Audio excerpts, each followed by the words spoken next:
こんにちは、佐藤です。本日は購入品紹介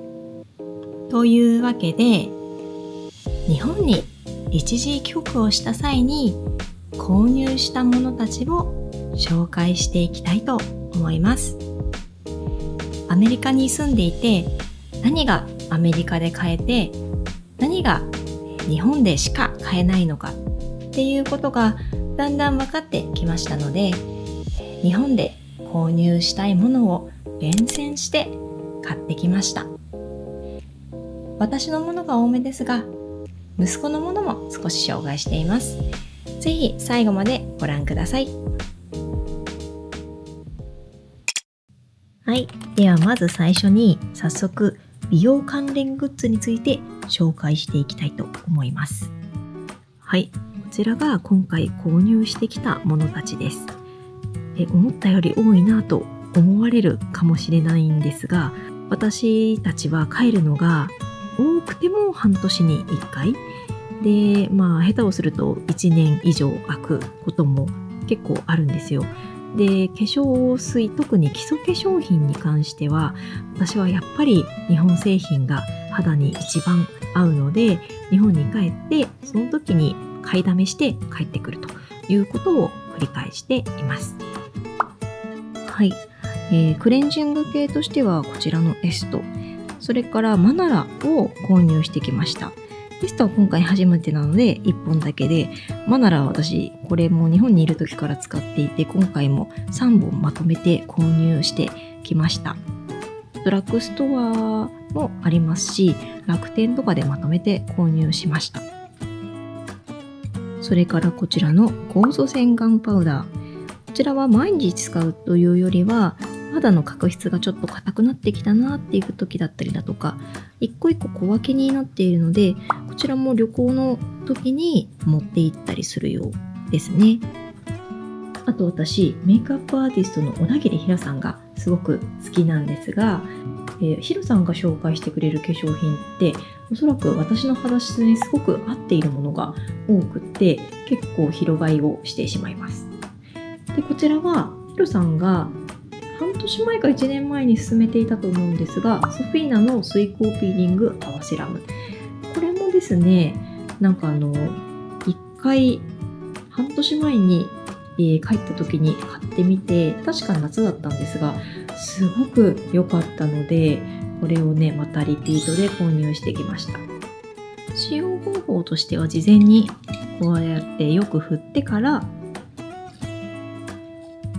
ちょっと振りが足りなかったので流れてしまうんですが、こんな風に泡状のものが出てくるので、これでねこうやってマッサージしながら角質を落とすと。で、このピーリング普通のものと違って、洗い流す必要がないので、コットンを使ってこれをこう拭き取って、それで拭き取りピーリングが完了するというのと、あとこれ毎日使ってもいいんですよ。毎日使ってもいいピーリングってなかなかないなと思っていて、ただこれはアメリカで買えないので、大事に使いたいなと思っていて、毎日はやっていません。ただこれを使うことを肌がパッと明るくなるのと、とっても肌が柔らかくなるんですよ。私の肌質にはかなり合っていたかなということで、ちょっと肌の調子が悪くなってきた時にここぞという時に使ったりしています。もうあとは完全にソフィーナ IP シリーズで攻めてみようと思って、化粧水と、それからこれはトーニングセラム、あとはこちらも、深夜浸透クリームって書いてあるので、夜用のクリームを購入してみました。この辺は、リピートのアイテムではなくって初購入です。で、初購入なのに詰め替えを買ってるんかいっていう感じなんですが、はい、ちょっとこっちの方がお得だったのと、詰め替え用の方が持ち運び的には楽なので、他のボトルに、空きボトルに詰め替えて使おうと思います。はい、続いてはこちらのエリクシールのエイジングケアリフトモイストエマルジョン BA を乳液と化粧水ともに購入してきました。ここちらも確かヒロさんおすすめだったんじゃないかなと思います。これは、空港の免税で購入したので消費税分は安く買えたかなと思います。こちらも初めて使用します。免税店で購入した他のものがこちらですね。こちらは、カネボウのベイルオブデイ日焼け止めのデュオ2本セットだったので、安く買えたかなと思います。あとこれはクレドボーボーテの今使っている下地が本当に落ちなくて気に入っているので、ボワールコレクチュールプレメイクアップというもので、これをまたリピート購入しました。それから続いて3ですね。もともとですね、3のチークすごく気に入っていたので、こちらの3のこのカラーと、あともう一つも3のチークでこの色を購入しました。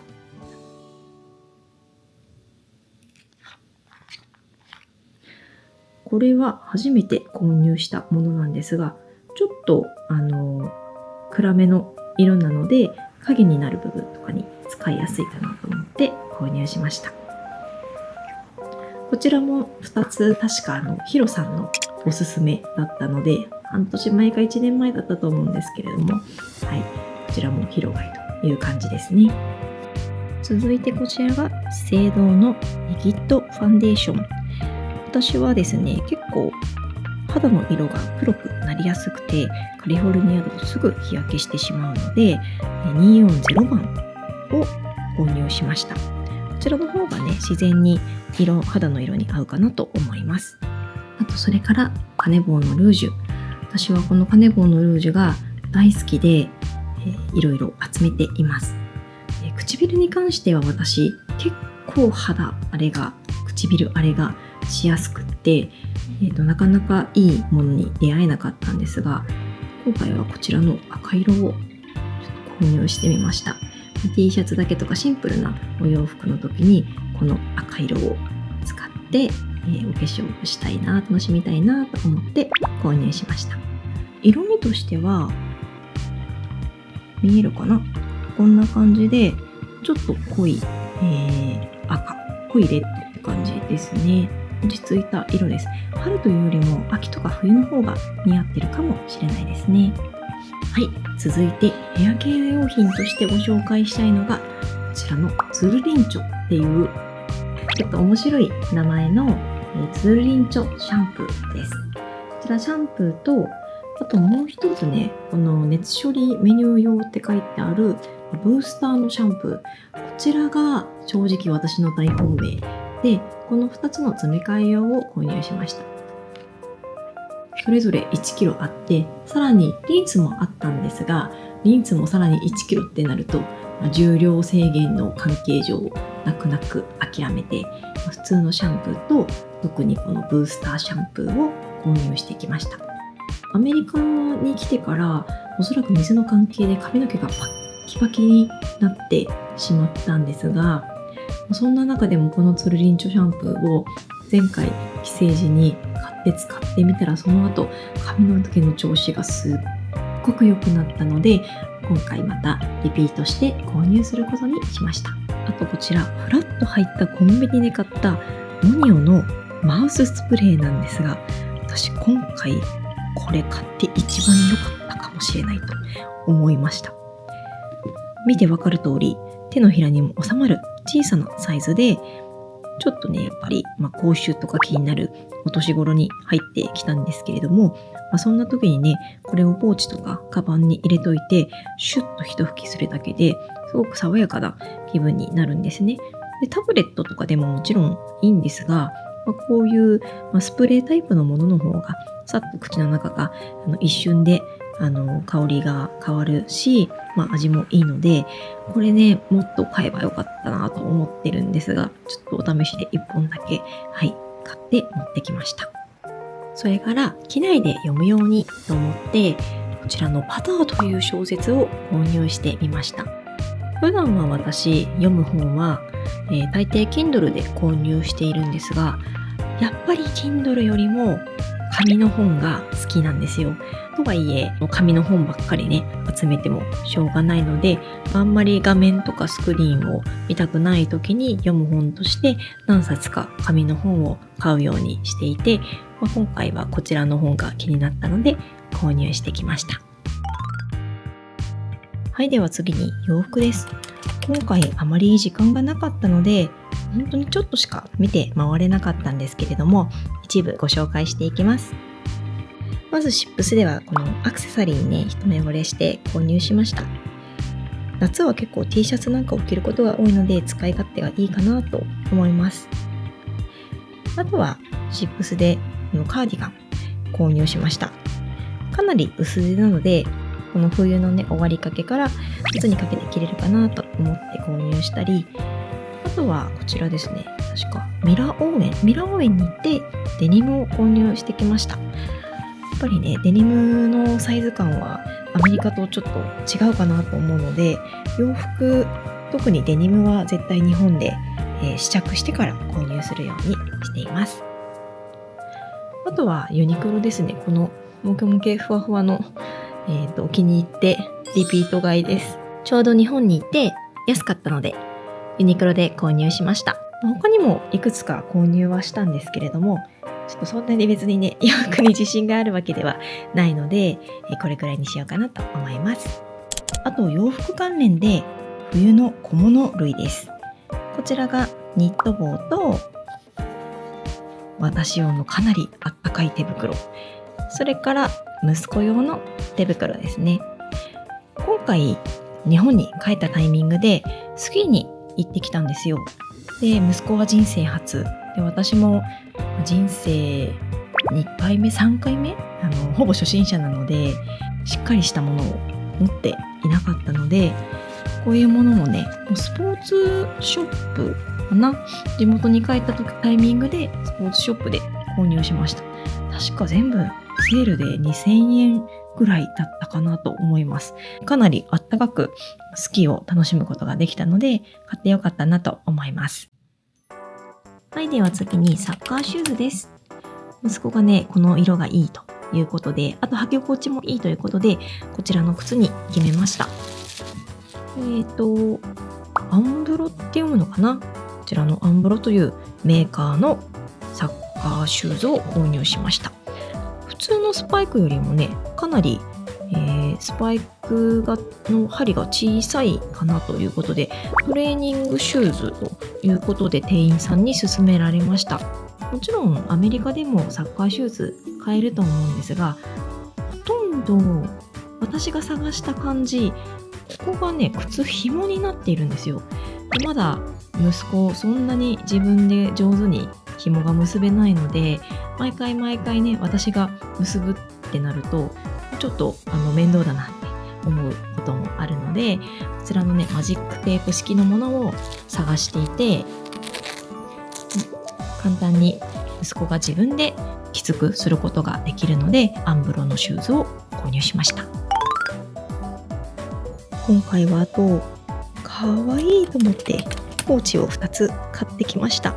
他にもいっぱいあったんですが、どうにか2つに厳選してきました。まずはパン泥棒のポーチです。息子と一緒にパン泥棒の絵本を読んでいてすっかりハマってしまいました。このニヒルな笑いがたまらないと思います。息子はね早々にもうパン泥棒からはちょっともう興味が移ってしまったんですが、私は細々とパン泥棒グッズを集めたりしています。あとはねスヌーピーですね。最近ピーナッツ、スヌーピー、あとミッフィーちゃん可愛いなと思って購入することが増えました。色合いもねそこまで派手すぎず、生地もとってもいいなと思います。次にジーンズで2つサングラスを購入しました。こちらが私のサングラスで、こっちが息子のサングラスです。で、私の方こちらを買った後に息子にメガネのフレームを選んでもらって、でその後この中のねサングラスの色は何色でもよかったんですけれども、息子に聞いたら多分私の方を見ていて、この色に同じ色にしようと思ったのかね、こちらの色を選んで、ほとんどなんかお揃いみたいな感じになったんですが、ペアルックでねつけようかなと思います。この息子のメガネの方が実際高くって、ここの部分でねカチカチカチってこう動かして調整することができるんですよね。なのですごく耳にかけやすい形になっているなと思います。ジーンズのねこの薄べったい、メガネケース、息子の方はこちらのゴールドがいいということで、なんかお揃いみたいになりましたが、はい、目はしっかり保護していきたいなと思います。無印良品はアメリカにも進出はしているんですが、日本の方が商品の品数も多いですし、何より配送料がかからず安いので、日本で今回はいくつか購入をしてきました。買う予定は全くなかったんですが、こちらの二重ガーゼ長袖パジャマ、触った瞬間にすごく触り心地がいいなと感動しまして、今回はこちらのパジャマを購入しました。いつもはユニクロで購入してガシガシ洗ってるんですが、このパジャマはどうですかね。おそらく洗うことはできても乾燥機は厳しいかなと思うので、大事に使っていきたいなと思います。他にもね可愛いいろんな色が出ていて、黄色とか悩んだんですけれども、こちらのラベンダーの色がすごく春らしくて可愛いなと心を揺さぶられて、こちらのパープル紫色のパジャマを購入してきました。着るのも楽しみです。こちらもパッと見て購入してしまって、商品タグを切ってもう使っているので商品名がわからないんですが、後で載せておきますね。こちらは簡易的なトラベル用のグッズコーナーに置いてありました。でここに紐がついてて、旅館とか旅行とかトラベルとかジムとかに使うことができるポーチ、簡易ポーチですね。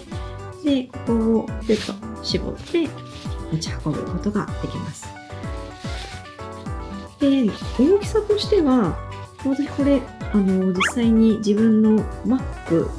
Air をここにガサッと入れて、でリュックに入れて利用してたんですけれども、そんなにね厳重にパソコンを保護しなくてもいいかなっていう時に、こういうものに簡易的に入れられるなって思ったのと、あとは結構ジムだったり日本だと温泉に行ったりすると思うんですが、その時にこういうところにね下着だったり、あとはプールに行った時に水着だったりっていうのをポイポイポイと入れられて便利かなと思って購入しました。で中が二重に仕切られていて、こちらにあんまり見せたくないものを入れられて、こっちの手前側の方には、例えば化粧品だったりとかそういうものが入るかなと思います。でこの旅行関連で私がここに購入したものが、こちらの化粧液と乳液になります。今回は初めてエイジングケアを謳っている化粧水と乳液を購入してきました。一緒にこちらのニベアのね、すごく小さな親指ぐらいの大きさのバームと、あとは無印これも関係ないんですが、ビオレの化粧落としのシート。こちらがね、簡易的なトラベル用のものとしては十分かなということで今回購入してみました。これぐらいの大きさの化粧水のボトルってすごく使い勝手がいいんですよね。なので今回見つけた時にかなりお手頃価格だし試してみようということで購入してみました。またね、いずれ購入品レビューとかやってみたいなと思っています。はい、あとは3足で1000円だったかな。3足1000円になってる無印の靴下も買ってきました。私普段は黒ばっかり履いてるんですが、今回はちょっとこの春らしいフェミニンなものが気分なんでしょうね。このちょっとフリフリしたものだったりだとか、この水色のかわいい淡い色、それからこの黄色ですね、春らしい色、こちらを購入してきました。どれも結構生地が薄くて履きやすそうだなと思って購入しましたが、どうでしょうね。アメリカのものすごく強い乾燥機に耐えられるのかどうかというところですね。おそらく、乾燥機には入れずに影押ししないといけないかなと思いますが、はい、心躍る靴下を買ってきました。年齢を重ねるごとに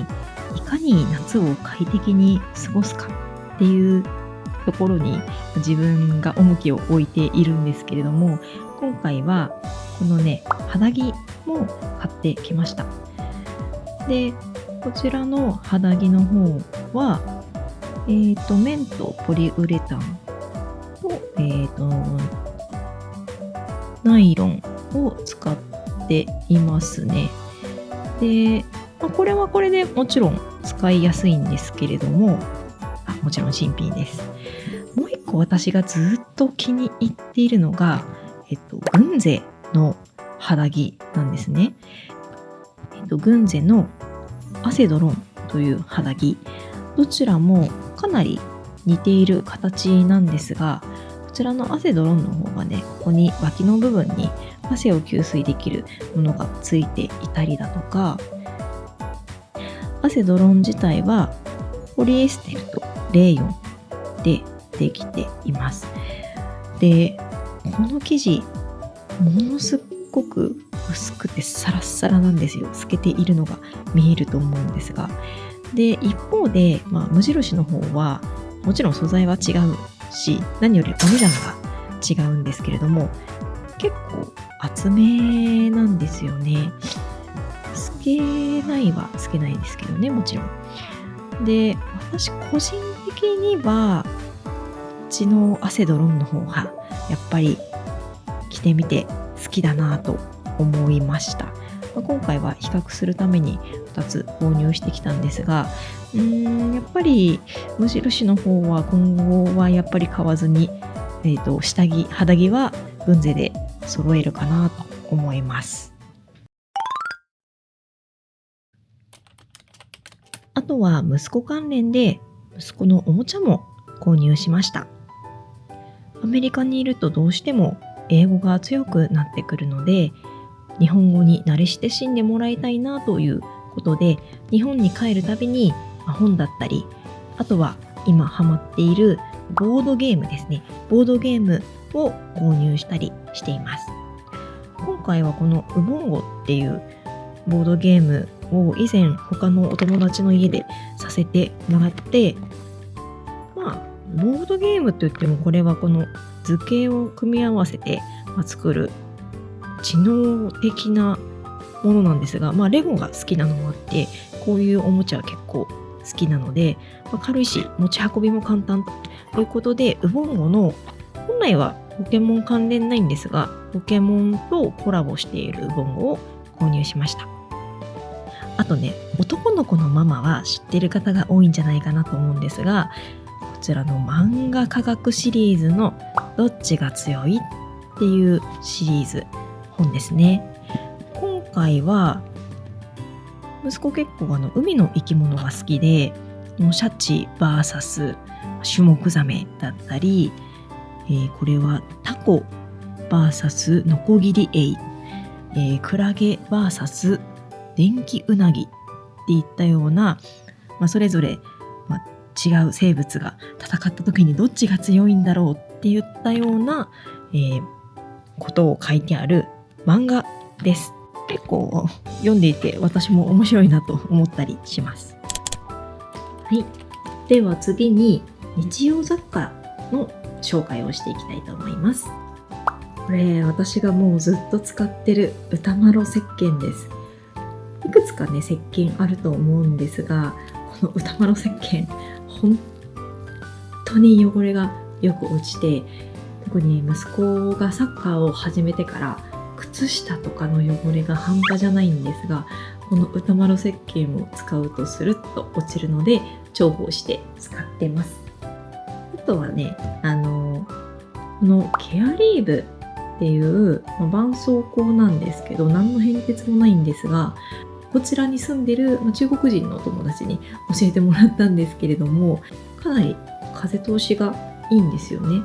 でこれをもうずっといろんなサイズ、これはもう通常の M サイズなんですが、小さい S サイズだったりだとか、一番太いサイズですね、そういった広範囲のエリアのものもケアリーブで揃えて買ってます。今回この一番よく使う M サイズを追加で購入してきました。はい、続いてはお弁当ポーチとタンブラーです。これに関しては特段何のメーカーがいいとかこだわったわけではなくって、もう本当にフラッと入ったキッチングッズエリアで気に入ったものを買ってきたという形ですね。ですごくこのタンブラー高いものではないので、どれくらい保温力があるかとかもわかんないんですが、可愛いなと思ったのと、あと私も夫もコーヒーとか紅茶とかを飲むのが好きで、でもスタバとかはやっぱり高いじゃないですか。なかなか行かないので、家で入れた方が美味しいし、コスパもいい、安いよねっていうので、家でコーヒーを入れて持っていくんですが、それに適したタンブラーって持ってないなと思っていて、基本的にタンブラーって多分コーヒーとかポカリとかなんかそういうの入れちゃダメなんですよね。でも、これだったら、ガシガシ使って、もし色移りとかなんかそういうのあってもいいかなと思って、こちらの、タンブラーを購入しました。保温力があるといいなと思ってます。はい。アメリカってやっぱり、あとカリフォルニアは特にほとんど雨が降らず天気がいい日が多いので、プレイデートだったり家族だけでゆっくりする時も公園とかに遊びに行くことが多いんですよ。でその時にこういう保温のパックがあるとすごく便利がいいので欲しいなとずっと思っていて、ただやっぱりね、アメリカでもお弁当文化ってかなりもう根付いてるんですが、日本の方がやっぱりお弁当グッズは結構いいのがあるかなという印象がありますね。このお弁当カバンの気に入っているところは、この中がアルミになっていて、保温がね、保冷がしやすいなというのと、ここがね、紐がついているので、こうギュッと絞ってね、持っていけるっていうので、可愛いなと思って購入しました。ここでね、ボタンを止めて小さくすることもできますし、この絶妙なね、サイズ感っていうのがなかなかなくって、アメリカらしい大きいドーンってやつか、おしゃれを意識した小さいやつかみたいな選択肢のことが多いです。あとはこちら、じゃじゃん、何だと思いますか？これアウトドアで活躍するものなんですが、これは外で使う座布団ですね。外で座るためのシートになります。とりあえずで2色購入してきました。折りたたんで小さく持ち運ぶことができます。このゴムでね、留めて、持ち運びに便利なのと、あとすっごく軽いんですよ、これ。で、先ほども言った通り、外に出かけることが多かったり、テーマパークだったりでね、どうしても疲れて座る時に、ちょっとやっぱり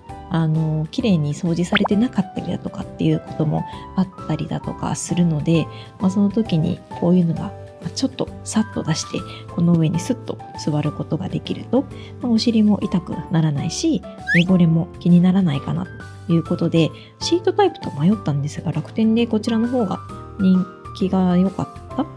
確かレビューが良かったと思うので、この2つを購入してみました。はい、では続いてはじゃじゃん、こちら